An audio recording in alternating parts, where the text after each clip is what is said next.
So do you think that there were any long-term effects that the pandemic will have on the HVAC industry moving forward? Well, it's funny. I just saw a chart the other day about how spending has pretty much returned to where it was a year and a half ago.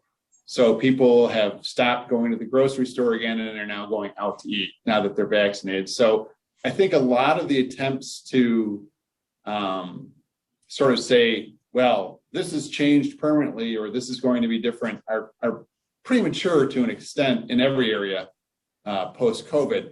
But I do think there are two things that are probably going to be driving a lot of the HVAC business going forward, at least to an extent. One is the move that increased concern about IAQ, that people now are thinking more about what they're breathing in.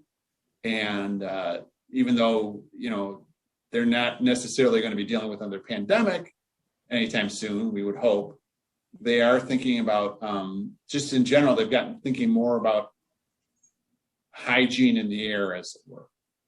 And so you hear a lot about increased higher rated filters and things like that people seem concerned about. And that probably, at least for some time, will probably continue to be a thought in people's minds. And the other issue is, as we spoke about working from home, there's all sorts of interesting surveys out there about how many people wish to continue working from home, at least part of the time. I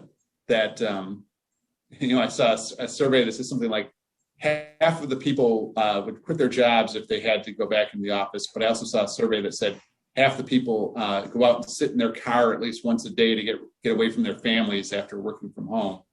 So it's still uncertain how much people will be